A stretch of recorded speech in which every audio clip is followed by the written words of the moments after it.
Hello, Blue Jays fans, and welcome to Sunny Side of the Dome. I'm your host, Karen Soutar, and I'll be talking some Blue Jays baseball with you for the next half an hour or so. Sunny Side of the Dome is brought to you by Jays from the Couch. We stream live normally Thursdays at 6 p.m. Special day and time today, Wednesday at 6 p.m. because I'm actually going to the Blue Jay game tomorrow. I'll be literally in the sunny side of the dome at this time tomorrow, hopefully watching them put the finishing touches on a win, but we'll see. Fingers crossed. Anyway, you can find us through Jays from the Couch. We stream live on Jays from the Couch's YouTube channel, as well as a Facebook page and Twitter page. And if you are following along on the live broadcast and you think of a question or a comment, please do send them on in. I love that interaction with the viewers. I think it makes the show just that much more fun. And if you don't catch the live version, but you still want to tune in, no problem. When you're ready for us, we're ready for you. You can always catch the archive version on any one of those medium. So the Facebook, the Twitter, or the YouTube channel, we're here whenever you want to give us a look. And if you like the content here at Sunny Side of the Dome, there's lots more where that came from through Jays from the Couch. So there's the main podcast, normally speaking, Mondays at 6 p.m. And that is also available as a radio podcast. So you can watch live, you can catch it on YouTube, Facebook, or Twitter. But if you want, you can also download it as a radio podcast and listen to it at your convenience. So any quality podcast carrier pretty much has Jays from the Couch, Apple, Google, Spotify, Stitcher, and it's very worth a watch and a listen. It's hosted by Sean Doyle, the founder of Jays from the Couch, and he's always got lots of interesting ideas, usually someone there to share ideas with, whether it's other Jays from the Couch writers. I've been on a fair bit. Whether that's a good thing or not, you decide. But he's had lots of interesting guests, people that cover other MLB teams, professional MLB media people such as Shai Davidi, Keegan Matheson, and even some Blue Jay players. Jordan Romano was on one day in the off season. So very interesting. Definitely check it out if you haven't been. And the other YouTube show that you should give a watch if you haven't is the On Feck Circle. That's hosted by Steve Feck, my crazy smart, funny colleague here at Jays from the Couch. And he's on Tuesdays at 6 p.m. And Steve is always very interesting. He has loads of baseball knowledge. I listen to Steve and I always learn things that I didn't know before, think about things in different ways. He usually makes me laugh. So sometimes he makes me want to tear my hair out, but that's okay too. It's engaging. It's interesting. And I definitely recommend that you give him a watch or a listen if you haven't been already. So, hello, Blue Jays fans. Happy Thursday evening. How's everybody today? Doing well, I certainly hope. And our Blue Jays, it's been tough times, unfortunately. I'll get to that in a bit, more with the heart of the order. But the expression, the dog days of summer, unfortunately, that has really applied to the Blue Jays lately. They've been in a bit of a tailspin, and it just really hasn't helped. They're trying to get into the playoffs, and so far it's not looking that great. But again, I'll get back to that as usual, leading off some housekeeping items, transactions, some kind of interesting things. So off the top, Rafael Delis, unclaimed. Color me shocked. And I'm sorry, I don't mean to sound so negative. I mean, here's a guy going out there trying to earn a living in baseball and doing the best that he can. But and it's unfortunate because Delis does have talent, but he just hasn't found consistency. And there wasn't another MLB organization that was willing to take a chance on him at this point. I guess they felt that they had 40 other players players that they had more faith in than Dolis. So, I mean, that's potentially a good thing for the Jays in that he is still in their system. So he's now pitching for AAA Buffalo as a non-roster player. And why that's potentially a good thing is that occasionally someone who's taken off the 40-man roster, who goes unclaimed, can stay in the system and they can actually work out whatever it was that was causing them to struggle. And it's not unheard of for someone who was taken off the 40-man to later be put back on. Just ask Reese McGuire. That happened to him this season. And he's actually doing fairly well back with the Blue Jays. So see how it goes. All the best to Dolis. And yeah, so that's that news. Otto Lopez, he was up for a little bit. He's actually been optioned back to AAA. They needed a spot on the 26-man roster because Alek Manoah was brought back. So we knew that was a matter of time. He was on the bereavement list. And, again, whatever's going on, glad that you're back. Hope that your family is as well as possible. And he's actually pitched, came back from a not so great outing where it may or may not have been affected by whatever was going on with his family and his personal life. Again, I can't assume to speak for him, but it occurs to me that was at least a contributing factor. So who knows? But anyway, he's back. He had a good outing on Monday, and the Blue Jays won the game. Thank goodness. We need a lot more of that from Alek Manoah. We need the whole team, let's face it. And everybody's got to step up and bring their A game night after night after night. A little bit of a surprise move. The Blue Jays actually called back up outfielder Josh Palacios. So don't know if you remember him. So yeah, he's an outfielder. He was already on the Jays 40-man roster. He actually spent a little bit of time with the Jays earlier in the season, and then he was optioned, and then unfortunately he got injured down in AAA. So he was on the shelf for quite some time, and he's back to active duty, and now he's back with the Jays. So why am I surprised by that? Well, for one thing, even with George Springer on the injured list, they already have 4 outfielders. They've got Randall Bridgick, Teoscar Hernandez, Lourdes Gurriel Jr., as well as Corey Dickerson, and they've all seen a good amount of playing time. So I looked at that at first, and I thought, why do they need a 5th outfielder? Well, a couple of things. One, Palacios is a left-handed hitter, and the Jays, for some reason, they're just really that they really seem to believe strongly in matchups. So if there's a right-handed pitcher pitching for the opposition, they want to try to get some left-hand hitters in there.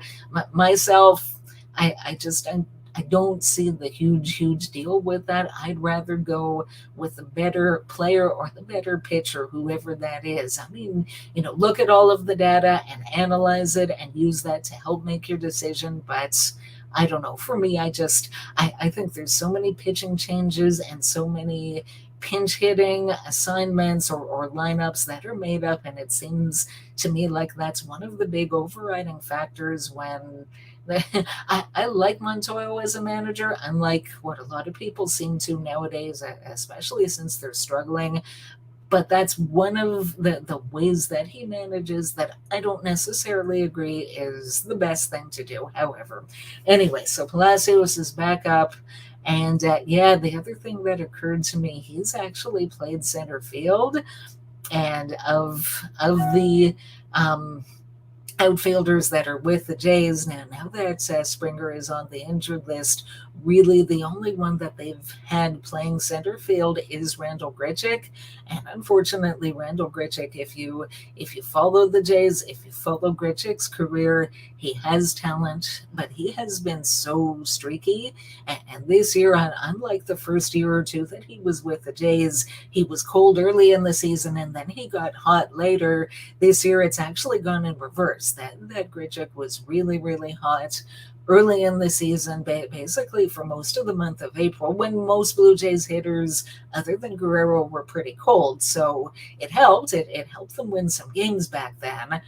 But since then, he's just been so cold. It seems like just about every at bat he either grounds into a double play or strikes out. So maybe they want to give somebody else a chance. I don't really know. But anyway, so Palacios is here for now. He's gotten into a game or two, has struck out a few times, unfortunately. But anyway, we will see how all of that plays out. Excuse me just a moment.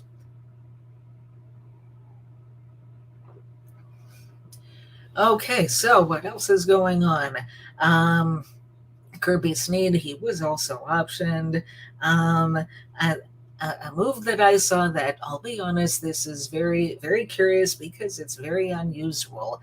Elvis Luciano, he's a pitcher. If you recall, the Blue Jays actually took him in the Rule 5 draft, in the Rule 5 in the offseason in 2018, so prior to the 2019 season. And this was a young man. He was 19 or 20 years old. Normally, players that young with very little minor league service aren't eligible for the Rule 5 draft, and the Jays front office got him. It was kind of a technicality that made him available, so they took him. And I mean, this is a guy that had not pitched above low A ball. At the time, there were 3 levels of A ball, and that's as far as he had pitched. And well, congratulations, now you're in the major leagues the next year. And considering that he didn't do all that poorly, I mean, he had an ERA over 5, but with that big a jump, I expected the ERA to be over 15, and it wasn't. So anyway, that was 2019. He also spent part of the year on the injured list. As we know, in 2020, there were no minor leagues, so there was nowhere for him to progress. But yeah, they just, a few days ago, they flat out released him. And that's so unusual because normally when an organization, and the Jays, and every other MLB organization, when they want to take someone off the 40-man roster for whatever reason, usually it's because they think that there's someone else that is going to help them win more games, more so than the person that they're taking off the 40-man roster. Normally what they do is they'll designate the player for assignment, like they have with a number of guys this year, like they did with Rafael Dolis, and they took a chance and nobody claimed him, and they've still got him in the system. So I really don't know why, rather than DFAing Luciano, if they wanted his spot for somebody else, why they just flat out released him. I have no knowledge of the situation. It just says to me that there was some reason that was not strictly on the field performance related there, like something off the field, some sort of personality clash. I don't know if he wasn't getting along with management. I don't have a clue, I'll be honest. But anyway, so they took Elvis Luciano. It looked like a very clever move at the time, one that had the potential to pay off in the future, possibly. And now he's gone. Now he's a free agent. He's no longer with the Jays organization. So don't know what to say. All the best. Elvis has left the building. All that. Anyway, what else is going on? So yeah, a couple of rehab assignments. So Danny Jansen has officially become a rehab assignment, has begun, a rehab assignment with AAA Buffalo Bisons. So as expected, if he was going to start a rehab assignment, that's where they'd send him. And then we'll see how much longer he needs. And then once he's officially deemed to be healthy, it'll be interesting. Do they call him up, and do they option Alejandro Kirk? That they can't option Reese McGuire because he's out of options. Now they could keep Danny Jansen. They could extend his rehab so that they're not optioning Kirk, because come September 1st, teams are allowed to actually expand their active rosters from 26 to 28. So they could use one of those 2 extra spots to carry 3 catchers and carry all 3 of them and see how that goes. So yeah, that will be very interesting to see how all of that goes. Another rehab assignment. So Julian Merriweather. It said that he was sent on a rehab assignment to the Florida Complex League. Now, I'll be honest, that's not even something that I had heard of, but I looked it up, and they're a rookie ball affiliate, and Merriweather had previously pitched on a rehab assignment with the Dunedin Blue Jays, so they're the lower. Now there's only two A-ball affiliates. There used to be three, and Dunedin is now the low A-ball, and he pitched for them, and even though on the score sheet it looked fine, apparently his velocity wasn't even all that great. It was only mid-80s, and that's not normally what we see from a healthy Julian Merriweather who's pitching up to his potential. Then we heard that he had some sort of a setback. I don't know if details were ever made public. I never heard them if they were. And just checking the transactions. So he's been sent on a rehab assignment, and he actually pitched yesterday, but that's all the way down at rookie ball. So that's telling me that even if he is strictly speaking healthy enough to pitch, that there's something else, that he just needs time to get back into game shape, to build himself back into the Julian Merriweather that when he's healthy, and if he can ever stay healthy for any length of time, is a pretty special talent. So not expecting to see him anytime soon, unfortunately. All we can do is keep an eye on his progress, wish him the best, and keep an eye on what the Major League team is doing, and hope it can get better. Some more news that just came down not that long before going live here. So Kevin Biggio has been on a rehab assignment, and then he has a left elbow injury. He was going for a second opinion. Well, it sounds like he got it, and Kevin Biggio has been diagnosed with a grade 1 UCL sprain in his left elbow, and they're not even calling him day to day, they're calling him week to week. So for a week he's not even going to, as they say, pick up a bat. He's not going to do any of that, and he's going to be shut down, and then they'll reevaluate him in a week and see where he is, and try to get an idea of how much time he needs. And that's really too bad. I mean, again, as I've said on this show before, I really like Kevin Biggio. I'm a big fan of him, the player that he has been in 2019 and 2020. To me, he brings so much to the table. He might never be an all-star player, but he's such a solid contributor in so many ways. One comment I've made before is Kevin Biggio's best asset is right here. And there aren't too many players that I can say that about. So again, all I can do, I mean, he's just had, bad luck, one thing after another this year. So Kevin Biggio, all the best, get well soon. Come on back as soon as you're able, and be the Biggio from 2019 and 2020 again, because we need you. So not sure when we're going to see that, but Joaquin Soria, relief pitcher that the Blue Jays picked up on trade deadline day, almost right as the buzzer sounded, so to speak. So came over, pitched one scoreless inning, and then ended up on the injured list.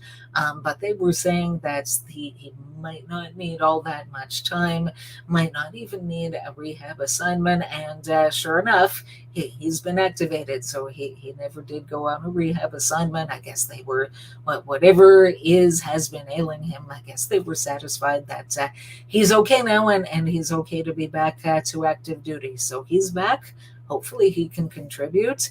And bit of unfortunate to make room on the active roster. Connor Overton, thank you very much for three scoreless innings yesterday.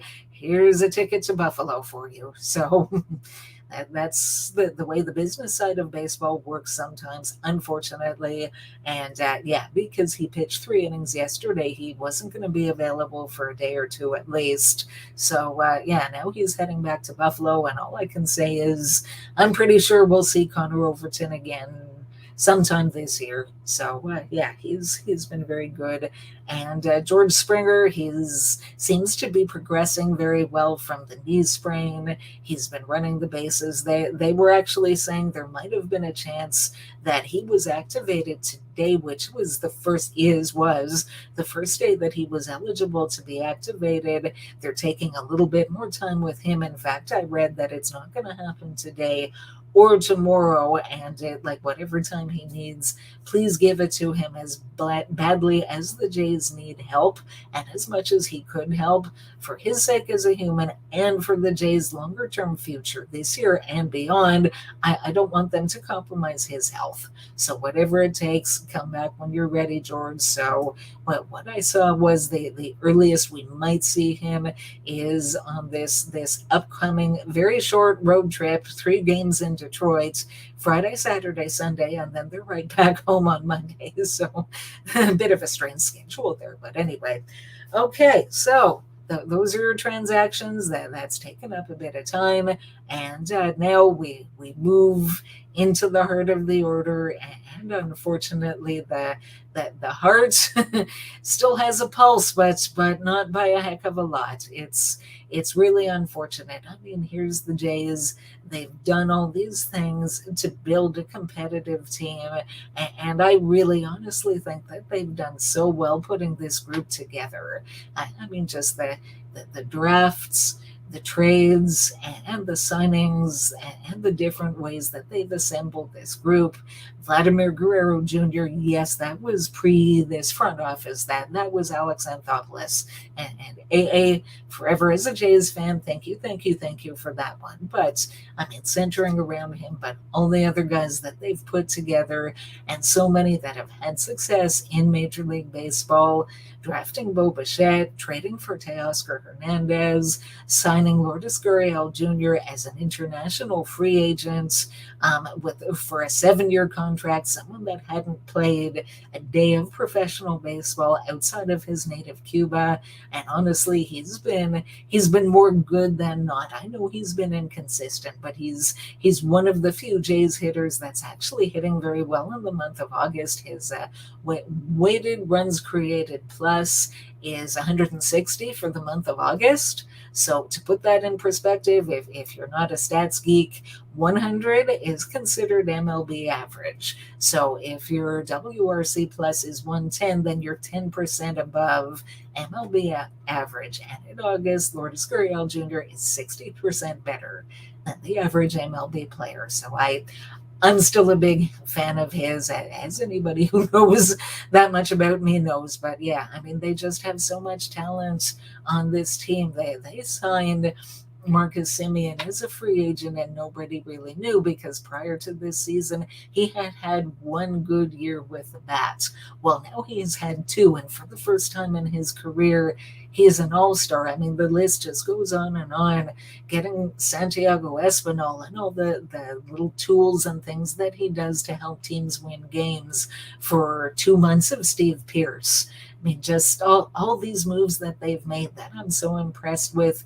The pitching, just as recently as this past off season, it looked like the rotation was going to be not necessarily a strength. I mean, there were so many question marks, and if anything, a lot of people believe that, well, the Jays are going to score a lot of runs, and maybe it'll be enough for them to win a bunch of high-scoring games. And look what they've done with the rotation in such a relatively short space of time, that they've really turned it into a strength. Hyun-Jin Ryu, I mean, he had the one bad month, unfortunately, in June. But other than that, you look and he's really been as advertised. They spend a lot of money to get him, and he's a front of the rotation arm. I mean, the Blue Jays have got 3 players that are in the top 10 in earned run average in the American League. There's Robbie Ray, who they traded for a little over a year ago, and I'll be honest, I looked at that trade. I didn't know that much about him, and I looked at his stats, and I heard that he was leading all of Major League Baseball, not in a good way, in walks, that he'd given up more walks per 9 innings than anybody else in baseball. I'm like, what the heck? Why are you trading for this guy? Is he going to help the team? Well, they don't pay me to make these decisions. They know a lot more about this stuff than I do, and a lot more than the majority of the fans do. They knew exactly what they were doing when they traded for Robbie Ray. They saw that he had some talent, and he some combination of him working with Pete Walker, they've uncovered a rotation ace. He's going to get consideration for American League Cy Young. I don't know if he'll win it, but I really think he should finish top three. I also think the Jays should re-sign him, and it's not going to be cheap, nor should it be, but he's someone that I really think they need to retain.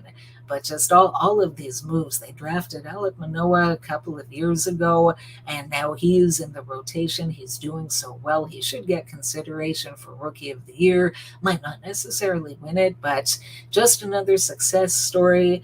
Jose Barrios, they rolled the dice on somebody who was doing well. He's currently 10th in the league in ERA at 3.70. A lot of those positives happened before the Jays acquired him. Unfortunately, he's had 5 good starts. 2 were very good. One was so-so, giving up 2 earned runs in 5 innings, so not bad. I would have taken that from him yesterday. The other 2 starts, including yesterday, were not good, and understandably, some fans looking at that, maybe wishing we could get Austin Martin and Simeone Woods Richardson back. I don't know.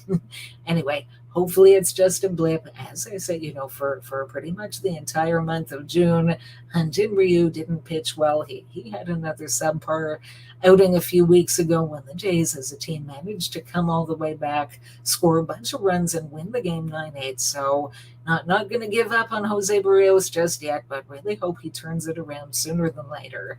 But yeah, I mean, this team, and I've just been talking about the individual components. They have so much talent on this team. They had 4 All-Stars, might have been 5. The way George Springer was playing when he was healthy, had he been healthy all season, I don't know. But just there's so many weapons and so many ways that they can beat you. And lately, over the past couple of weeks, I mean, they had that poor road trip, unfortunately. And since then, they've come home, and a series against the Detroit Tigers. It would have been nice if they could have at least won 2 out of 3 games instead of losing 2 out of 3. And it's heartbreaking because both of those games that they lost were winnable games. I mean, they were close. They both went into extra innings, and a bounce the right way here and there. Player that actually knows how to bunt. If you're going to send somebody up in a bunt situation and bunts to the right side of the field, or the correct side of the field. Anyway, it's in the loss column. Marcus Simeone, again, he's been so good all year. His defense has been stellar. And that play that should have ended the game in the Jays' favor on Sunday, he makes 99% of the time, probably more than that. So, yeah, it's almost like they're finding new ways to lose. And at some point, it's just got to stop. That they're running out of time. They've got 38 games left.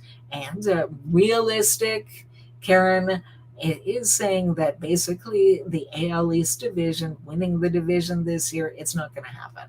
It's already out of reach. They're 12 games back with only 38 to play. The Tampa Bay Rays are once again a very strong team.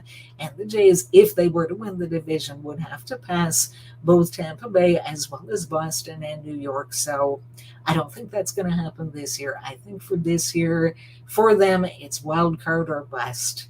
And that leads me into, as we're running out of time for the rest of today, through Blue Jays colored glasses. If my glasses want to come on.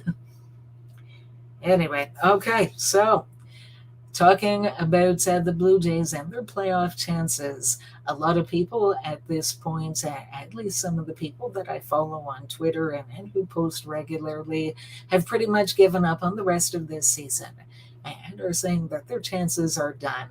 And there are times, honestly, when I just get so heartbroken by these losses and the hitters' inability to hit with runners in scoring position. All of a sudden, they've gone ice cold. They were great up until a couple of weeks ago, and that the bats have just gone cold. And I don't understand why, because these guys are all so talented. But anyway, for me, I am not giving up on them. I think that they're a good enough team, and there is enough time left that they can still make it work. They can turn it around. They were including a homestand, the first homestand back in Toronto in almost 2 years, which was 11 games. And there were a few games before it and a few games after. So I look at a stretch of 17 games where the Jays were 13 wins against only 4 losses. They're still basically the same team that they were back then. It's not like they've had a huge turnover or anything, and there are guys that are going to come back from injuries, we believe, knock on wood. I still think that they have the talent as quickly as they went cold and as unexpectedly, from my point of view anyway, and probably a lot of Jays fans too. I think that they can get that hot. Again, they've got the talent to do it. I still believe in them, but they've got an uphill battle. They've got to get hot. They've got to get hot pretty much right away. They've got to play almost perfect baseball, and they can't afford to go cold again. They can't afford to be making silly mistakes in game, whether they're mental errors, physical errors, whether it's people that are normally really good all of a sudden forgetting how to perform what they do so very well, and that just can't happen. So the 13 out of 17, that I figured it out, and that's they need to win for the rest of their 38 games at that kind of a pace if they're going to get in even to one of the wild card spots, because right now they'd be fairly lucky to get the second wild card if they get the first. Well, so something will have happened. I don't know, the New York Yankees fall off the planet or something. Not that I want that. I'm not being like that. But anyway, so Blue Jays, you still have a chance. I believe in you. I think you've got the talent to put together a nice run. I really hope that you go out and do it. Make us all proud. Give us something to really cheer for over the next month and a half. And some playoff baseball back in Toronto would really be great to see. So let's hope they can get it done. And on that note, that's all I've got for you this week. Let's go Blue Jays. Let's hope that they win today and keep it going. And I'll see you again next week.